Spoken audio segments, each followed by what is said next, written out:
자, 단원 3, 실험 결과를 분석하고 해석하는 법, 진행해 보도록 하겠습니다. 자, 서론.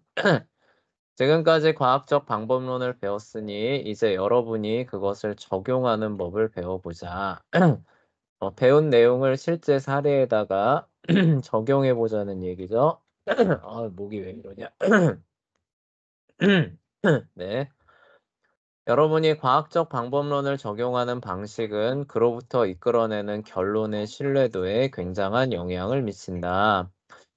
같은 방법론이라고 해도 그걸 어떻게 적용하느냐에 따라서 그 결론, 결과의 그 신뢰도가 상당히 많이 좌우된다고 합니다. 잠시 동안 이전 단원에서 읽은 과학적 방법론의 실패에 관하여 생각해보라. 왜 과학자들이 잘못된 결론을 내렸는가? 그들도 나름대로 관측을 하고 실험을 했죠. 그런데 실패 사례로 기록이 됐다는 거예요. 그쵸? 그러니까 과학적 방법론을 적용을 했는데 적용하는 과정에서 뭔가 조금 잘못된 겁니다. 그랬더니 신뢰도가 훅 떨어진 거죠. 그쵸? 가령 퍼시벌 로우웰의 경우 로우웰이 진행한 여러 가지 실험에 상당한 결함이 있었다. 실제로 로우웰은 화성에서 많은 운하들을 보았지만 그것은 성능이 좋지 않은 망원경과 눈의 피로 때문에 나타난 결과로 판명되었다.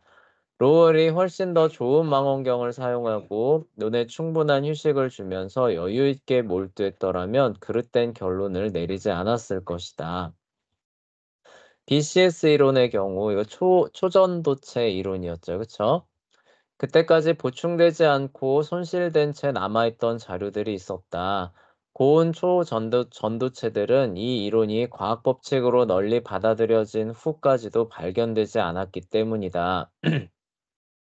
각 경우마다 과학자들은 과학적 방법론을 충분히 따랐지만 결함 있는 실험이나 손실된 자료 때문에 결론이 잘못된 방향으로 흘러갔다. 그러니까 BCS 이론 같은 경우는 잘 적용하기는 했는데 애초에 취합한 자료에 좀 문제가 있었다는 거죠. 그렇죠? 그러니까 그 자료에서 일부 다루지 않은 그런 부분들이 있으니까 그러면은 높은 온도에서 초전도 현상이 일어나지는 않을 것이다라는 결론이 합리적으로 보였다는 거죠. 그렇죠? 근데 나중에 보충 자료를 검토하다 보니까 그런 결론을 내리면 안 되는 거였구나. 이제 이렇게 나오는 거죠. 자, 결국 과학을 제대로 수행하기 위해서는 여러 가지 실험과 관찰을 설계하는데 굉장한 주의를 기울여야 한다. 그러니까 방법론을 알고 있는 것도 좋은데 그거를 적용하는 과정에서 이러한 미스죠. 그쵸? 결함이 나타나지 않도록 설계하는 거, 그런 과정들을 구축하는 거를 굉장히 조심해야 된다는 그런 얘기입니다. 최대한 실험에서 결함을 없애려고 노력해야 하며 자료 손실을 피하여 가설이나 이론을 검증하기 위해 다양한 방법들을 생각해 보아야 한다. 이런 과정을 철저히 할수록 훨씬 더 신뢰할 만한 결론을 내릴 수 있을 것이다. 라고 말하고 있네요. 자, 그래서 실험과 관찰을 설계하는 데 있어서 가장 주의를 기울여야 하는 게 이제 변수입니다. 변수를 잘 제어하는 그런 부분인데 실험 변수죠. 그 부분을 함께 살펴보도록 할게요. 재현이가 이어서 읽어주세요. 어떤 실험을 설계하면서 온갖 실험 변수들을 아는 능력은 굉장히 중요하다. 실험 과정에서 변화를 일으킬 수 있는 실험의 어떤 요소. 실험에서 결함을 피하기 위해서는 여러 가지 실험 변수들을 정확하게 인식하고 제대로 조절할 수 있어야 한다. 예를 들어 로우웰이 화성에서 운하들을 보았던 이유 중 하나는 시간이 지나면서 로우웰의 눈이 피로해졌다는 사실이었다. 이처럼 시각적인 피로감이 커다란 실험 변수였다. 왜냐하면 그로 인해 이 관찰 과정에서 결과를 뒤바꿔 놓았기 때문이다. 러웰이 이런 실험 변수를 정확히 인식했었더라면 눈에 휴식을 주기 위해 자주 쉬면서 그 변수를 적절히 조절할 수 있었을 것이다. 그러나 이 변수를 인식하지 못하고 제대로 하지 못했기 때문에 로우엘의 실험은 결함이 있었다. 자, 그렇다고 실험 변수들이 다 나쁘다는 인상을 갖지는 말게 말았다. 네, 그래요. 실제로 네, 거기까지요. 그래서 자, 이 실험 변수를 로우엘이 정확히 알고 있었다. 그러니까 처음에 실험을 이제 설계하는데, 내 눈의 피로가 변수로, 자, 실험 과정에서 변화를 일으킬 수 있는 요소가 될 수 있겠구나, 라는 걸 알면은, 그쵸? 뭐예요? 영향이 가지 않도록 적절히 조절하는 것들을 실험에다가 설계를 했겠죠. 그쵸? 자, 그런데 그런 것들을 모른 상태에서 실험을 설계하고 진행을 하니까 어떻게 되는 거예요? 자기도 모르는 사이에 그런 요인에 의해서 실험 과정에서 변화가 일어나는 겁니다. 그쵸? 네, 네. 예, 그런데 그런 것들을 생각을 못 하게 되니까 결론이 어떻게 나는 거예요? 다른 변수에 의해서 그런 결론이 나왔겠구나라는 엉뚱한 해석이 가능해지겠죠. 그쵸? 네, 예. 그래서 인제 뭐가 되는 거예요? '아 화성인이 운하를 만들었구나.' 이제 이런 엉뚱한 결론에까지 이르게 된 거죠. 자, 그래서 이렇게 실험 변수를 제대로 인식하고 그거를 잘 통제하는 게 실험에서 굉장히 중요한데요. 근데 여기서 하나 오해하지 말아야 되는 게 있는데, 자, 모든 실험 변수들을 다 원천 봉쇄한다. 그래서 아예 실험에서 실험 변수라는 것 자체가 없다. 자, 그러면은 실험이 될까요? 안 될까요? 음, 아예 안 되겠죠. 그쵸? 실험 변수라는 게 그래도 하나는 남아 있어야 '아 이런 요인이 요런 변화를 일으키는구나.'라는 걸 알 수가 있겠죠. 그쵸? 네, 그래서 우리가 근데 그 외에 우리가 목표로 하는 그것 외에 다른 실험 변수들은 어떻게 돼야 되는 거예요?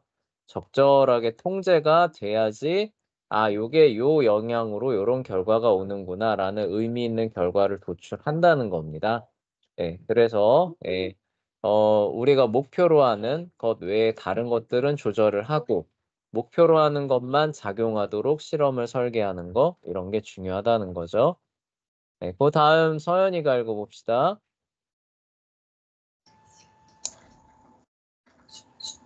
실제로 실험 변수들은 굉장히 유용하다.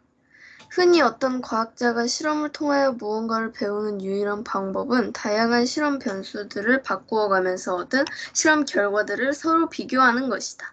그러므로 실험 변수들은 굉장히 유용할 수 있다. 그러나 제대로 인식하지 않을 때에는 부정적인 영향을 미친다. 인식하지 않은 실험 변수는 결함 있는 실험으로 이끌 수 있다.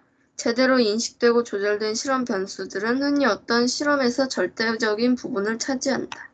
내가 무엇을 말하는지 다음과 같은 실험을 통해 잘 알게 될 것이다. 네, 그래요. 그래서 이제 실험을 하나 해 보라고 하면서 계란을 물에 띄워 보는 실험을 해 보라고 하고 있습니다.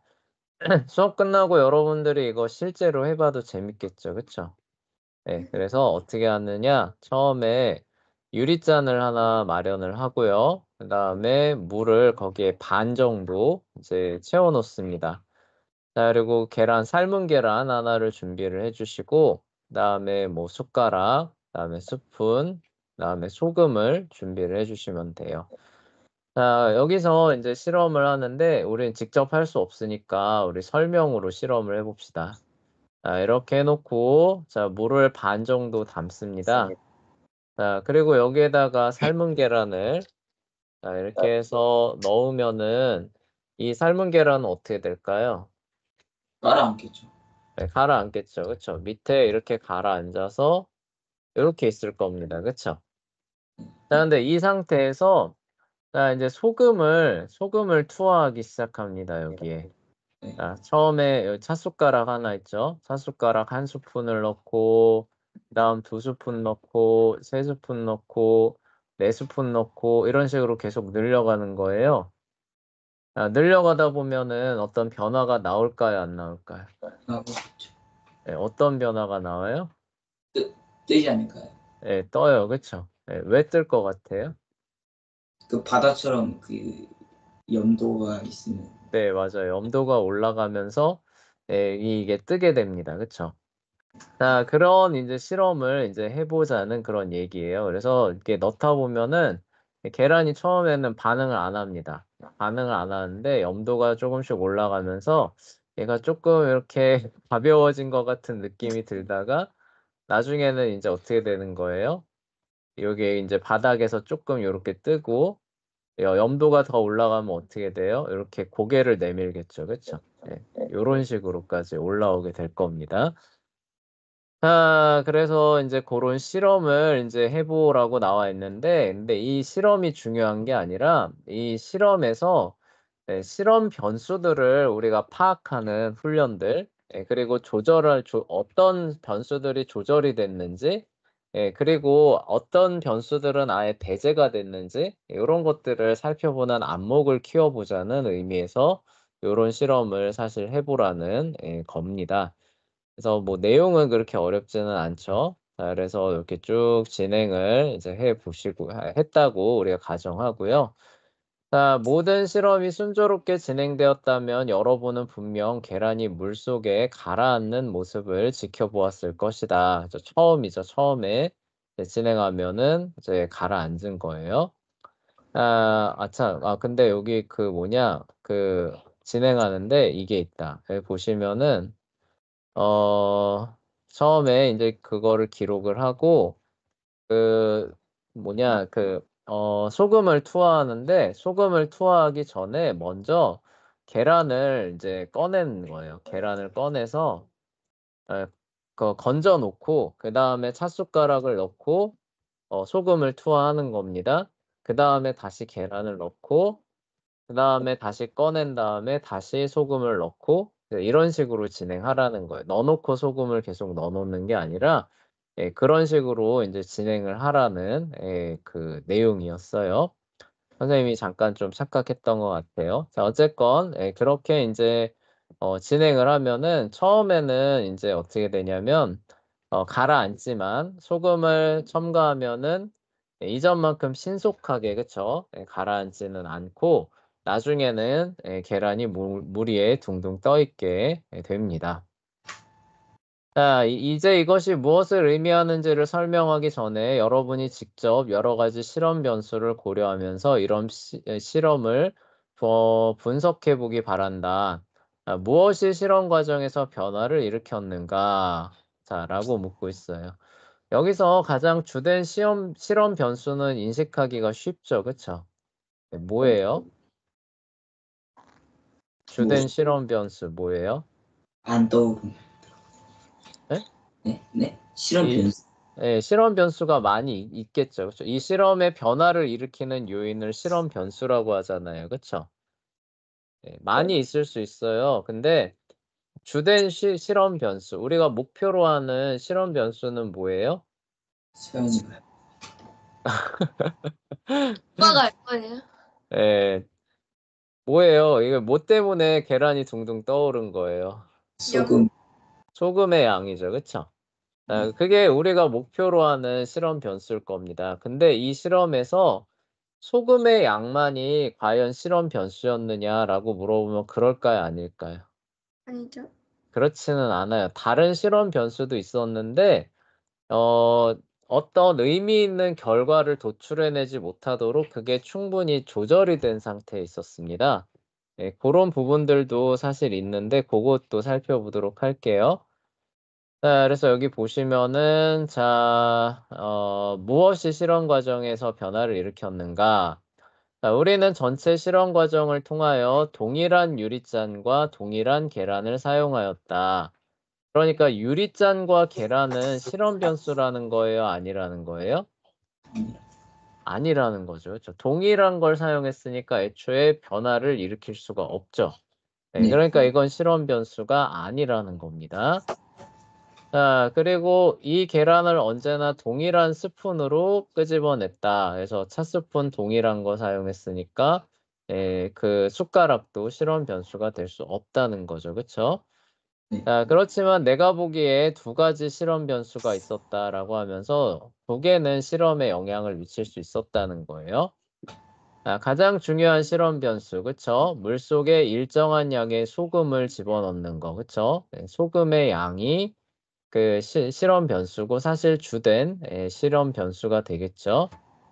네, 첫 번째로 실험을 진행하는 과정에서는 물속에 소금이 없었다. 그런 다음에 한 번에 한 숟가락씩 물에 소금을 집어넣었다. 매번 한 차 숟가락씩 소금을 집어넣은 뒤에 무슨 일이 일어나는지 살펴보기 위하여 다시 계란을 유리잔에 집어넣었다. 라고 해서 소금의 양이, 그쵸? 주된 실험 변수 1번이라는 거죠. 자, 그렇다면 또 다른 실험 변수는 무엇이었는가? 이것은 그다지 중요하지 않을 수도 있었지만, 그러니까 왜 중요하지 않냐면은 결과에 별다른 영향을 끼칠 수 없도록 어느 정도 조절이 되고 있었기 때문에 그렇게 중요하지 않은 겁니다. 자, 근데 그 실험 변수는 뭐냐? 그럼에도 불구하고 하나의 변수였다. 유리잔에 들어있는 물의 양이 어느 정도 변수로 작용하였다. 자, 왜 그러냐면 무엇보다 물속에서 계란을 끄집어낼 때마다 물도 조금씩 낭비되었던 것이다. 계란을 꺼낸 다음에, 그러니까 계란이 있는 상태에서 소금을 넣은 게 아니라 계란을 꺼낸 다음에 소금을 넣으라 그랬잖아요. 그쵸? 네. 그런데 계란에 물이 조금씩 묻어 나올까요? 안 묻어 나올까요? 나오겠죠. 나오겠죠. 자, 여러분 처음에 있었던 물의 양보다 실험이 계속 진행되면 될수록 그 물의 양이 어떻게 되는 거예요? 점점 그런 줄어드는 거죠. 줄어들겠죠. 그쵸? 줄어들겠지만 어떤 의미 있는 그 결과를 도출할 만큼 막 극적으로 막 줄어드나요? 아니요. 그렇지는 않죠. 그래서 꺼낼 때마다도 물을 그 계란에 있는 물을 또 이렇게 털어서 그 안에다가, 그쵸? 집어넣기도 하고. 그러니까 사실상 줄어들기는 하겠지만 의미 있는 결과를 도출할 수 없을 정도로 실험에서 조절할 수 있게끔 설계가 되고 있는 거죠. 그쵸? 네. 그래서 물의 양이 변수로 작용할 수 있다는 걸 알기 위해서 이미 알고 있었고, 그쵸? 인식을 하고 있었고, 그러기 때문에 그게 영향을 끼치지 않게 하기 위해서 어떻게 하는 거예요? 꺼내면서 그걸 막 털어내는 거죠. 그치? 네. 털어내서, 최대한, 조금, 물이 빠져나오게끔, 그쵸? 그렇게 실험을 진행했던 겁니다. 그래서 그 얘기가 나오는 거예요. 자, 물론 물방울을 다시 유리잔 속으로 떨어뜨려 최대한 낭비를 줄이려고 노력하기는 했지만 이 노력이 바로 뭐라는 거예요? 변수를 제어하려는, 이미 알고 있는 거죠. 알고 있어서 변수가 있기는 하지만 실험의 결과에 영향을 끼치지 못하도록 통제하는 그런 부분에서의 노력입니다. 아까 그 로우웰의 그 경우를 얘기를 해보자면은 뭐예요? 이게 내가 피로감이 헛것을 볼 수 있겠구나라는 걸 알면 어떻게 하는 거예요? 1시간에 한 번씩은 한 10분씩 쉬어준다. 이렇게 되면은 뭐예요? 피로감이 그 영향을 줄 수는 있지만 이것처럼 어떻게 되는 거예요? 조절되고 관리가 되면서 결과에 영향을 줄 수 있는 변수가 되는 거예요? 안 주는 변수가 되는 거예요? 안 안주. 주는 변수가 되는 거죠. 그쵸? 네. 그래서 그런 식으로 실험을 설계하는 게 되게 중요하다라는 얘기예요. 계란에 묻어있는 물을 모조리 유리잔으로 다시 집어넣을 수는 없는 노릇이었다. 그러므로 결과적으로 유리잔에 남아있는 물은 전체 실험 과정을 통하여 조금씩 줄어들었다. 이처럼 물의 양도 역시 어느 정도 실험 변수로 작용하였다. 그 다음 재현이 읽어봅시다. 이 두 가지의 변수가 실험 과정에서 여러분이 관찰한 결과에 어떤 영향을 미쳤는가? 글쎄, 물속에 들어간 소금의 양이 증가함에 따라 계란은 물 위에 둥둥 뜨기 시작했다. 여기에서 우리는 중요한 교훈을 얻었다. 곧 물에 소금을 집어넣으면 계란이 물 위에 뜨는 것을 도와준다는 사실입니다. 그렇다면 두 번째 변수는 어떤가? 전체 실험 과정을 통하여 물의 양이 점차 줄어든 결과로 어떤 일이 일어나는가? 여기에서 나름대로 도움을 얻기 위하여 상식을 활용할 수 있다. 만약 소금을 집어넣지 않는 채 유리잔에서 물을 조금씩 덜어내면 그것이 계란으로 하여금 물에 트는데 영향을 미치겠는가? 미치지 않겠는가? 물론 아무런 영향을 미치지 않는다. 이처럼 두 번째 사소한 실험 변수는 실험 결과에 전혀 영향을 미치지 않는다. 네, 그래요. 자, 그런데 이게 만약에 소금을 집어 넣으면서 그리고 물의 양을 조금씩 빼는 게 아니라 훅훅 뺀다. 그러면 영향이 갈까요, 안 갈까요? 가죠. 좀 갈 수도 있겠죠. 왜냐하면 염도 자체에 영향을 줄 수 있는 거니까. 그런데 그렇지 않은 채에 인제 뭐 물만 뺀다고 해서는 염도에 그 영향이 없잖아요. 그쵸? 그러니까 그리고 그 물을 또 우리가 다시 털어 넣으려고 하는 그런 인제 노력도 했기 때문에 아마 '의미 있는 염도 변화를 일으키지는 않았을 것이다.'라고 인제 결론을 충분히 낼 수 있다는 거죠. 자, 그래서 다음에 서연이가 읽어 봅시다. 그렇다면. 네. 그렇다면 이 모든 사실로부터 무엇을 배울 수 있는가? 혹시 실험 1.11. 1.1을 기억하는가? 그 실험에서 여러분은 낮은 밀도를 지닌 물체가 높은 밀도를 지닌 물체 위에 뜬다는 사실을 목격하였다.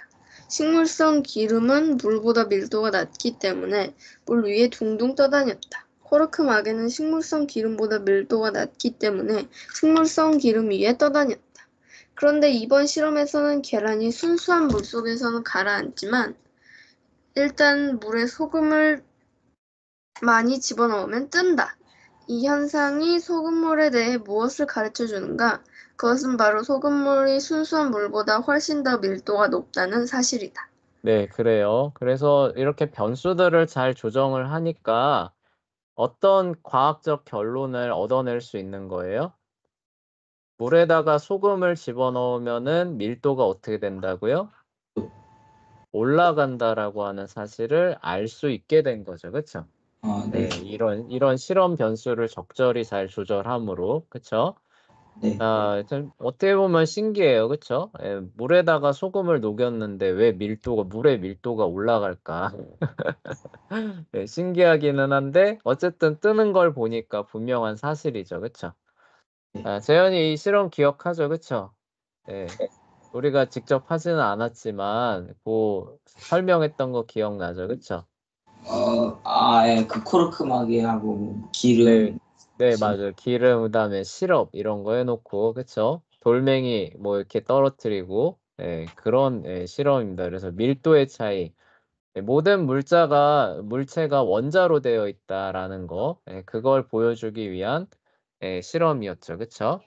그러니까 고 실험 또 결과를 통해서 이렇게 소금을 물에다가 녹이면은 물의 밀도가 그쵸? 올라간다라고 하는 사실이 요렇게 과학적으로 설명이 될 수 있는 것을 볼 수 있습니다. 자, 이 같은 사실을 자연에서 보여주는 사례는 유타주에 있는 거대한 염해다. 이 호수는 신선한 물이 아니라 소금물로 가득 차 있기 때문에 물에 추가된 소금이 밀도를 높여줌으로써 아래 사진에서 보는 바와 같이 사람들은 별다른 노력을 기울이지 않고서도 물에 둥둥 떠다닐 수 있다. 해서 솔트레이크도 그렇고 저기 이스라엘에 있는 사해 알죠? 그쵸? 사해. 염해도 마찬가지가 됩니다. 거기에는 인제 소금의 농도가 워낙 높으니까 그냥 가서 이렇게 눕기만 해도 어떻게 되는 거예요, 사람이? 둥둥. 둥둥 떠 있는 거죠. 그쵸? 그래서 이게 너무 소금의 그러니까 농도가 높아 가지고 또 어떤 데는 그냥 수영하라 그러면은 이렇게 살이 좀 다칠 정도로 높은 데도 있대요. 그래서 들어갔다가 또 이렇게 햇볕도 엄청 세잖아요. 그러니까 그런 소금기에 살이 좀 이렇게 뭐라고 해야 되지? 상해를 입는다고 해야 되나? 그 정도로 염도가 높다고 합니다. 그러니까 인제 가서 누우면 어떻게 되는 거예요? 그냥 둥둥 떠 있는 거죠. 그쵸? 네. 근데 이런 사해나 이런 솔트레이크 염수호라고 해야 되나? 자, 염수호는 왜 물이 이렇게 짠지 알아요? 네. 고립되어 있었어요. 예, 맞아요, 맞아요. 원래 강이나 바다라는 게 기본적으로 뭐예요? 호수라는 것도 마찬가지고 물이 들어오는 길이 있으면은 나가는 길도 있어야 돼요, 없어야 돼요? 있어요. 있어야 되죠. 그쵸? 근데 그 사해도 그렇고 염수호도 그렇고 얘네는 흘러 들어오는 길은 있는데 나가는 길은 있을까요, 없을까요? 없어요. 그러면은 물이 계속 흘러 들어오니까 넘치지 않을까요? 우리가 물을 이렇게 바가지에다가 담아 놓고 밑에 바닥에 구멍이 없이 물을 계속 부으면 어떻게 돼요? 그냥 계속 넘치지. 넘치잖아요. 그쵸? 그러면은 여기 이 염수호도 그렇고 사해도 그렇고 계속 강을 통해서 물이 흘러 들어오니까 주변으로 물이 항상 넘쳐야 되는 거 아니에요? 근데 근데 그런 일은 있을까요? 없을까요? 없겠죠. 네, 왜 없을 것 같아요? 아, 네, 이게 들어왔는데 네. 좀 넘치락 말락 할 때 다 그 쨍쨍 말라버리는 그런 거 아니에요? 네, 맞아요. 우리가 염전을 생각해 보면은 쉽게 이해할 수 있어요. 염전 어떻게 해요? 그 바닷물을 가두잖아요. 그쵸? 네. 바닷물을 가둔다는 게 뭐예요? 나갈 수 없게 만들어 버리잖아요. 그쵸? 네. 그럼 어떻게 돼요? 햇볕이 내리쬐면서 그 물을 말려 버립니다. 그쵸? 예. 네. 물을 말려 버리면 어떻게 돼요? 그 안에 있는 염도가 자연스럽게 올라가죠. 그쵸? 네. 예. 그러면서 소금 결정들이 맺혀 가지고 그거를 우리가 채취를 해 가지고 소금으로 판매하는 거 아니에요. 그쵸? 네. 네. 그런데 인제 염전은 기본적으로 그런 원리를 쓰는데 이 사해나 그 염수호 같은 경우는 어쨌든 물이 계속 흘러 들어오기 때문에 물의 양이 변하지는 않는단 말이에요. 그쵸? 네. 그런데 염도가 왜 올라가느냐는 거죠. 그쵸? 그러니까 넘치지는 않는다는 건 이해는 해요. 그쵸? 네. 들어오는 만큼 증발이 되니까 넘치지는 않는데 그러면은 염도가 일정하게 유지돼야 될 것 같은데 실제로는 어떻게 되는 거예요? 염도가 계속 올라가면서 이런 소금 소금 바다가 된다는 거죠. 그쵸? 선생님, 네. 그러니까 이게 들어오면서 증발이 되면 이게 소금이 되면서 이게 또 내려오는 거 아니에요? 네, 맞아요. 그러니까 들어올 때 맹물만 들어올까요? 염도가 약간 포함되어 있는 물이 들어올까요? 염도가 약간 포함되어 있는 게. 포함되어 있는 물이 들어올 수밖에 없죠. 그쵸? 근데 증발돼서 나갈 때는 그 염분이 같이 빨려 나가나요? 물만 빨려 나가나요? 물만 물만 빨려 나가죠. 그러니까 시간이 가면 갈수록 이런 염수나 사해의 염도는 어떻게 되는 거예요? 계속 올라. 올라갈 수밖에 없죠. 그러니까 지금의 사해보다도 시간이 가면 어떻다는 거예요? 염도가 걷잖아. 앞으로 더 올라갈 거란 얘기죠. 그쵸? 네, 그런 결론에 도달할 수 있는 겁니다. 네, 그래서 거기 염도가 어느 정도까지 올라갈지는 잘 모르겠어요. 근데 하여간 지구가 존속하는 한은 계속 올라갈 거예요. 어, 네. 언제까지요? 거기에 이렇게 빠져나가는 길이 하나 생기기 전까지는 계속 그렇게 될 겁니다. 자, 하여간 그런 식으로 해서 인제 요렇게 사람이 둥둥 떠 있는 모습도 볼 수 있죠. 자, 그다음 넘어가 봅시다. 자, 이번 실험에는 두 가지 실험 변수가 있었다. 우리는 두 번째 실험 변수가 전혀 실험에 영향을 미치지 않는다는 사실을 깨달았다. 그리고 그렇게 하도록 설계도 했죠. 그러나 첫 번째 실험 변수는 실험 결과에 영향을 미쳤으며 이번 실험으로부터 어떤 유용한 결론을 내리기 위해 그 실험 변수를 활용하였다. 첫 번째 거는 뭐예요? 아예 우리가 결론을 얻기 위해서 그것을 고의적이라고 해야 되나요? 의도적으로 활용하기까지 하죠. 그쵸? 네. 통제하는 그러니까 억제하는 수준이 아니라 의도적으로 허용도 하고 그래서 결과가 어떻게 나오나 이렇게 사용하는 요소로도 활용을 했다는 겁니다. 그래서 다음 넘어가 봅시다. 이번 실험의 토론을 마무리하기 전에 재현 읽어 주세요. 이번 시험의 토론을 마무리하기 전에 실험 자체를 설계하는 부분에 대해 좀 더 생각해보자. 이 실험에서는 우리는 매번 돌리는 유리잔을 사용하였다. 만약 매번 다른 유리잔을 사용했더라면 또 다른 실험 변수가 생겨났을 것이다. 만약 그랬더라면 실험 결과에 어떤 영향을 미쳤겠는가? 아마 별다른 변화가 일어나지 않을 것이다. 무엇보다도 계란이 물속에 가라앉느냐는 어떤 유리잔에 물이 들어있느냐 하는 것과는 완전히 별개의 문제이기 때문이다.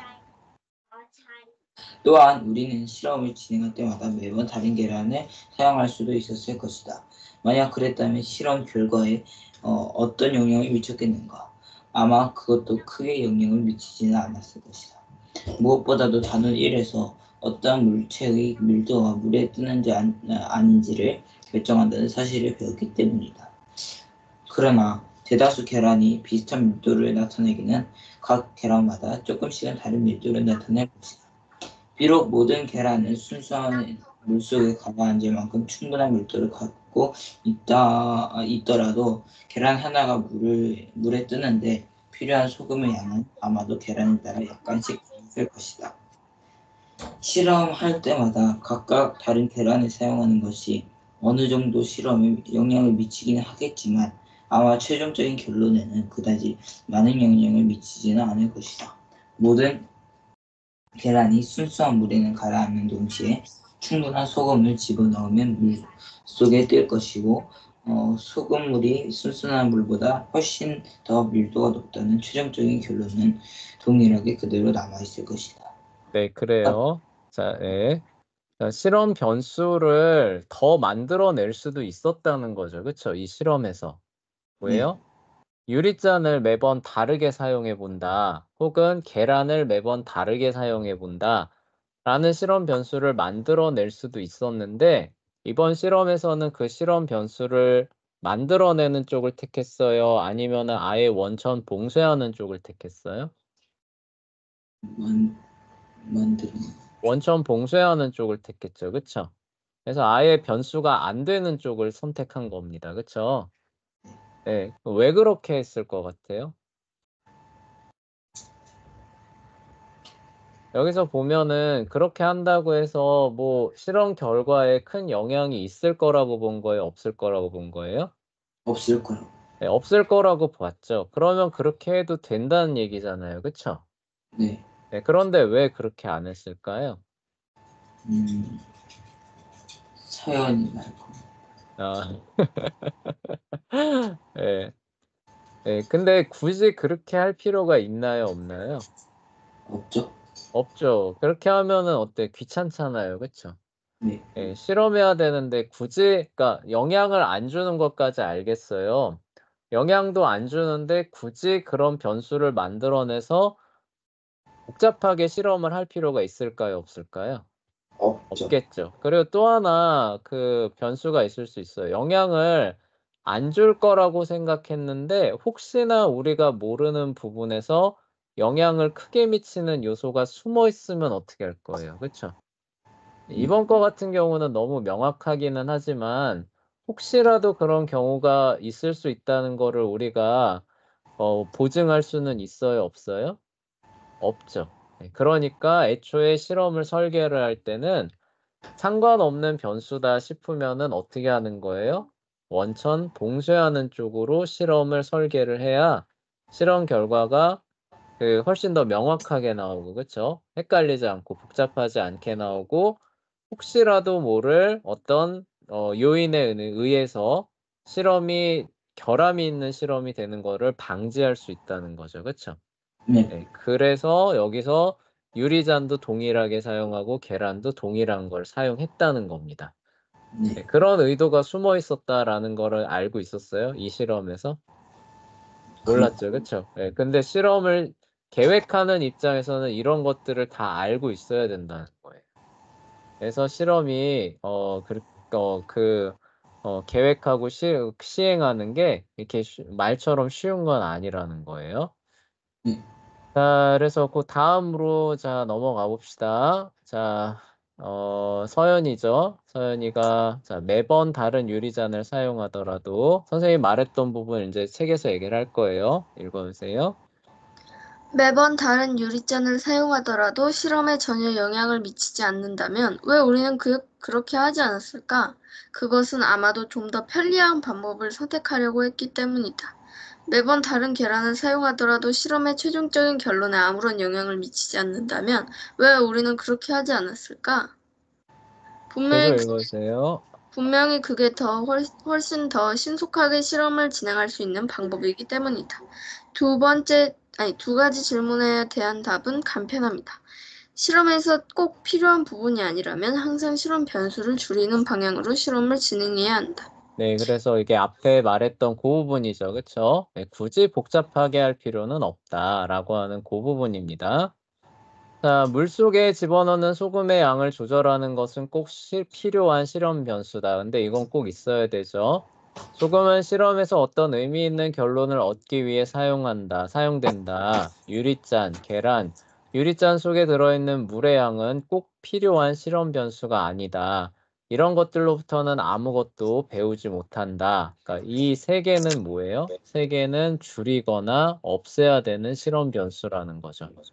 네, 근데 이런 것 자체를 인식하지 못하고 있다가 뒤통수 맞을 수도 있다는 뜻이에요, 이 얘기는. 그러니까 인식은 하고 있어야 된다는 거예요.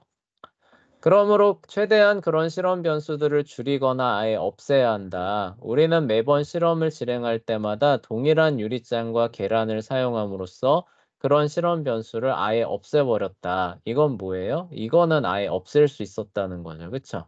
네. 네, 유리잔 속에 들어있는 물의 양 같은 경우는 아예 없애버릴 수는 없었죠. 그쵸? 네. 그러니까 어떻게 하는 거예요? 영양을 최소화하기 위해서 물을 계속 털어버리는 거죠. 그쵸? 그래서 또한 계란을 끄집어낼 때 떨어지는 모든 물방울을 유리잔 속으로 다시 집어넣으려고 노력함으로써 물의 양이 실험 변수로 자리 잡을 가능성을 최대한 줄였다. 왜 그렇게까지 했냐면은 사소한 실험 변수가 실험에 미치는 영향을 항상 정확하게 예상할 수 있는 것은 아니기 때문에 이게 이제 아까 선생님이 얘기했던 거예요. 별거 아니라고 생각하고 그냥 어느 정도 조절하면 되겠지라고 했는데 실제로 조절이 안 됐을 가능성이 항상 있다는 거예요. 그래서 네, 아예 배제하는 편이 언제나 베스트라는 거죠. 불필요한 실험 변수를 최대한 줄여야 한다. 비록 이러한 실험 변수들이 이번 실험의 최종적인 결론에 전혀 영향을 미치지 않았을 것이라고 설명하기는 했지만 사실상 내가 옳다는 보장은 없다. 물론 내가 의식하지 못하거나 생각할 수조차 없는 미세한 영향이 있을 수는 있다. 그러니까 단지 눈에 보이지 않는 어떤 방식으로 실험에 영향을 미칠 뿐이기 때문에 우리는 가능한 한 그런 실험 변수를 없애려고 노력해야 한다. 결국 어떤 실험 과정을 설계할 때 아마 어떤 결론을 얻기 원하는 여러 가지 종류의 실험 변수가 있을 것이다. 이때 우리는 온갖 불필요한 실험 변수들이 무엇인지 실험 과정을 잘 분석해 보아야 한다. 그와 같은 변수들을 발견한 경우에는 그것들을 없애는지, 그죠? 이게 첫 번째예요. 할 수 있으면 없애는 게 최고입니다. 우리가 원하는 주된 실험 변수가 아니면. 네, 물리적으로 불가능해요. 그러면은 어떤 영향을 끼치는지 아주 다각도로 세심하게 고려를 해보는 게 좋습니다. 그리고 그 영향을 가능한 한 최소화할 수 있는 방안이 있으면 그걸 시행을 해야겠죠. 그쵸? 네. 아무리 진지하게 생각해 보더라도 불필요한 실험 변수가 실험에 미칠 여러 가지 미세한 효과를 놓칠 가능성이 많기 때문에 아예 그런 변수들을 없애는 것이 최상의 방법이다. 네, 그렇죠. 근데 최상의 방법이 아닐 때는 어떻게든 제어를 그쵸? 우리가 아는 범위 안에서 해야지 실험이 의미 있는 결과에 도달할 수가 있는 겁니다.